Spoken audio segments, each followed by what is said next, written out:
ఒకప్పటి గుంటూరు జిల్లా, ప్రస్తుత పల్నాడు జిల్లాలోని రెంటచింతల మండలంలో ఉన్న పాలువాయి గ్రామంలో, పాత పాలువాయి గ్రామంలో గరెగడ్డల దగ్గర మర్రి చెట్టు, రావి చెట్టు మహావృక్షాలుగా ఎప్పటి నుంచో ఉండేవి. సుమారుగా పెద్దవాళ్ళు చెప్పిన దాని ప్రకారం 400 సంవత్సరాల పైబడి ఈ చెట్లకు ఆయుష్ ఉన్నట్టుగా పెద్దవాళ్ళు చెప్పారు. అయితే ఈ చెట్ల కింద ఒక దిగుడు బావి ఉంది.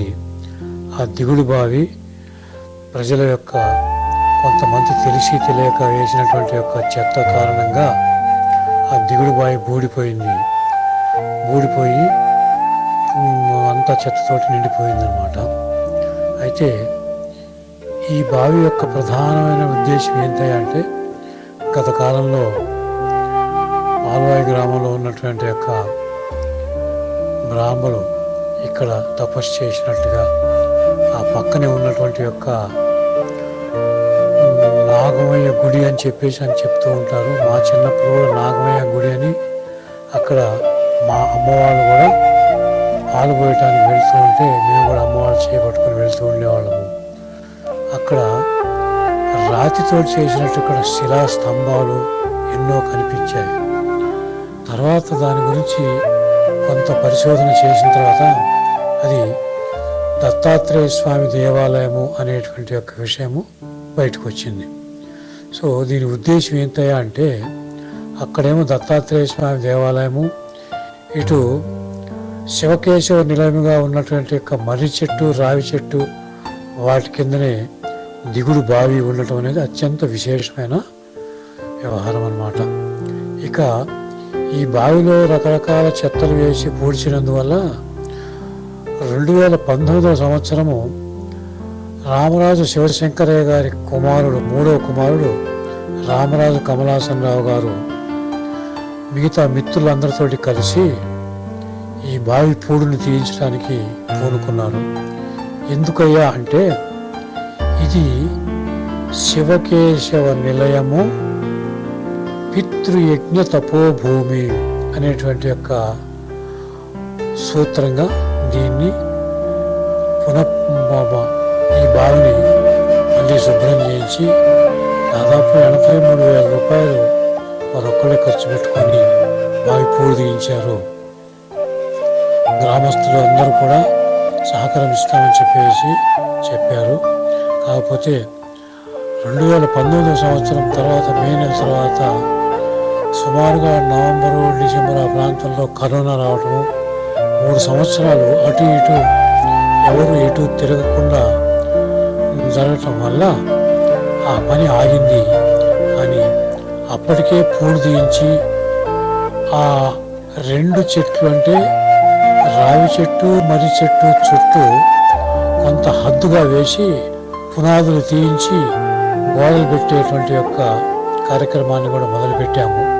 ఇది 2019 మే ప్రాంతంలో జరిగిన విషయం.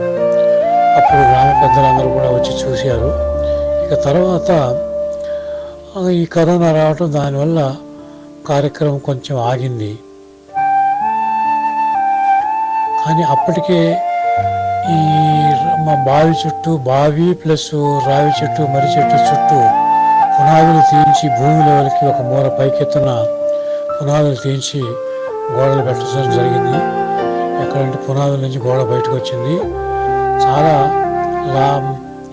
ట్రక్కుల రాయి కూడా తోలించడం జరిగింది అప్పట్లోనే. ఆ రాయి, కొంత రాయి అక్కడే పడి ఉంది.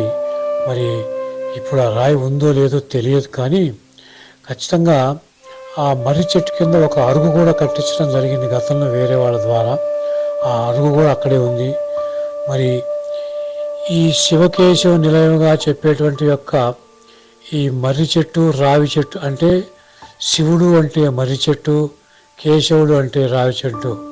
అంటే శివుడు, విష్ణుమూర్తి ఈ చెట్లకు ఆధారంగా పురాణాలు మనకు చెప్తున్నాయి. సో దాని గురించి మనం ఏం చేస్తున్నామంటే, ఇదిగో ఈ పూడు తీస్తున్నటువంటి యొక్క వీడియోను పాల్వాయి గ్రామ ప్రజలందరూ చూడవచ్చు.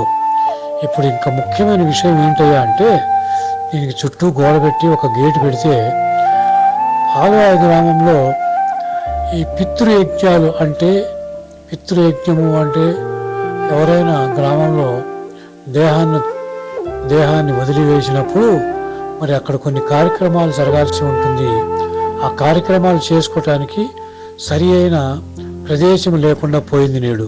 కాబట్టి ఈ చుట్టూ కాంపౌండ్ పెట్టిన తర్వాత నేను పకడ్బందీ చేస్తే మన గ్రామంలో ఎవరైనా ఎప్పుడైనా అవసరాన్ని బట్టి ఈ పితృయజ్ఞాన్ని ఇక్కడ చేసుకునేటువంటి అవకాశం ఉంటుంది అనేది ఉత్తమ సంకల్పంతో దీన్ని చేయటం మొదలుపెట్టాము.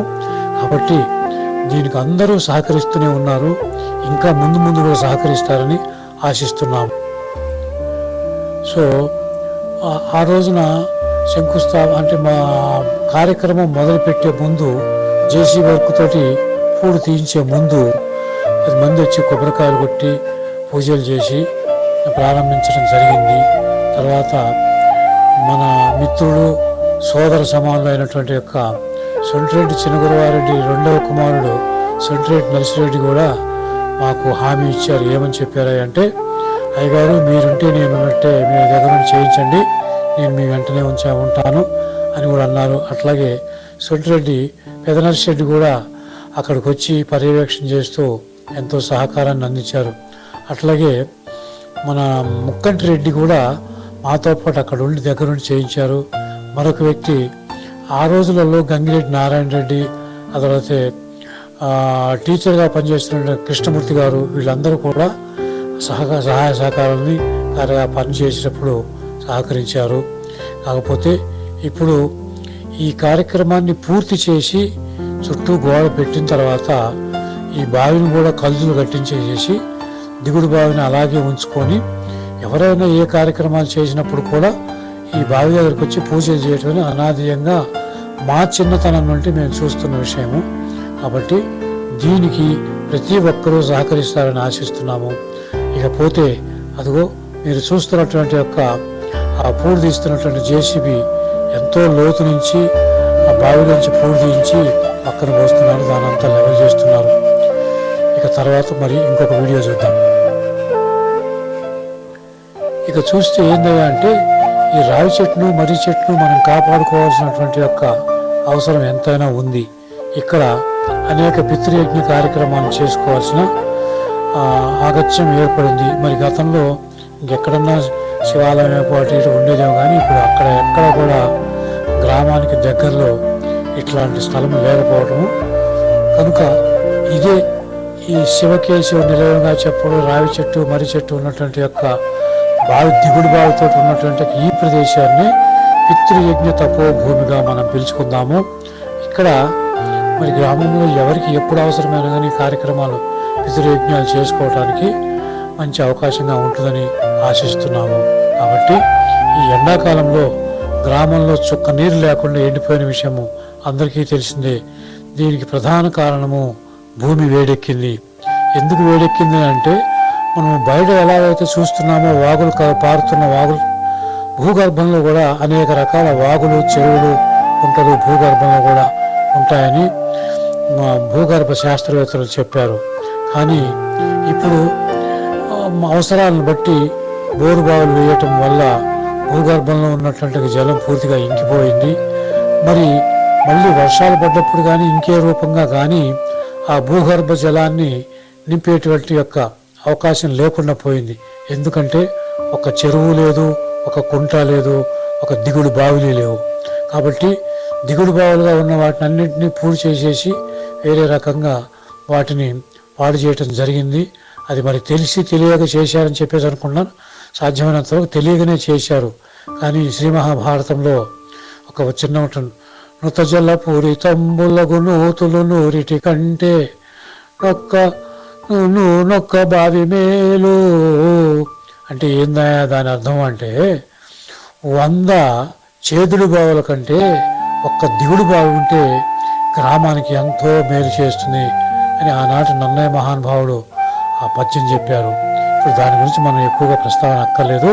కాకపోతే దిగుడు బావులు ఉంటే భూగర్భ జలాన్ని ఎక్కువగా నింపుకోవటానికి అవకాశం ఉంటుంది. అక్కడ నిలబడి నీళ్లు భూమి లోపలికి వెళ్ళి భూగర్భ జలాన్ని పెంచే అవకాశం ఉంటుంది. కాబట్టి దయచేసి సోదరులారా, మిత్రులారా, గ్రామ ప్రజలారా, మన గ్రామంలో ఉన్నటువంటి అన్ని దిగుడు బావులను మళ్ళీ రిపేర్ చేసుకుందాము. ప్రధానంగా ఈ శివకేశవ నిలయం అయినటువంటి యొక్క పితృయజ్ఞ తపోభూమి అయినటువంటి యొక్క ఈ రావి చెట్టు మర్రి చెట్టు కింద ఉన్న ఈ దిగుడు బావిని పూర్తి చేసి చుట్టూ కలుజు కట్టించి దాన్ని రక్షించుకుందాము. ఇందులో మీ యొక్క అందరి సహకారాన్ని ఆశిస్తున్నాను. అట్లాగే చూస్తూ ఉన్నారు కదా, ఆ జేసీబీ వర్క్ ఎంత అద్భుతంగా జరిగిందో. కాకపోతే వెంటనే పూర్తి చేయలేకపోవటానికి కారణము 3 సంవత్సరాలు కరోనా వచ్చి నేను హైదరాబాద్ నుంచి పాల్వాయి రావడానికి ఇబ్బంది అయింది. పని చేయడానికి కూడా చాలా ఇబ్బంది అయ్యి అది ఆపడం జరిగింది. కానీ ఇప్పుడు పార్వతీ పరమేశ్వరుడు అనుగ్రహం తీసుకొని, విఘ్నేశ్వరుడు అనుగ్రహం తీసుకొని, షణ్ముఖ స్వామి అనుగ్రహం తీసుకొని, కేశవ స్వామిని అనుగ్రహం తీసుకొని ఈ కార్యక్రమాన్ని మనం పూర్తి చేద్దాము. దీనికి మీరందరూ మీ వంతు సహాయ సహకారాలు, అంటే ఆర్థికంగా కాకపోవచ్చు, కానీ మీరు వచ్చి ఇది పర్యవేక్షణ చేసి ఇది మన అందరిది అనేటువంటి ఒక భావన రావాలన్నదే నా కోరిక. మీరు ₹1 ఇచ్చినా పర్వాలేదు, 100 రూపాయలు ఇచ్చినా పర్వాలేదు, మేము మీ శక్తులను బట్టి పూర్తి చేయడానికి సహకారాలను అందిస్తారని అనుకుంటున్నాము. అంతేకాకుండా ఇది మన అందరిది, మన గ్రామానికి సంబంధించింది అనే ఉద్దేశంతో ₹1 అయినా మీరు కంట్రిబ్యూట్ చేసి ఇది మాది, ఇది మా గ్రామాన్ని మేము కాపాడుకుంటాము, మేము రక్షించుకుంటాము అనేటి యొక్క మంచి సంకల్పాన్ని తీసుకుంటారని ఆశిస్తున్నాను. త్వరలో ఈ 1-2 నెలల లోపల ఈ కార్యక్రమాన్ని పూర్తి చేద్దామని మీ అందరి సహకారాన్ని కోరుతున్నాను. ఇట్లు భవదీయుడు రామరాజు కమలాసన్ రావు, మీ యొక్క మిత్రుడు, సోదరుడు. జై శ్రీరామ్, జై శ్రీరామ్. ఓం నమ శివాయ. జై శ్రీమన్నారాయణ, జై శ్రీ లక్ష్మీనారాయణ. Message over.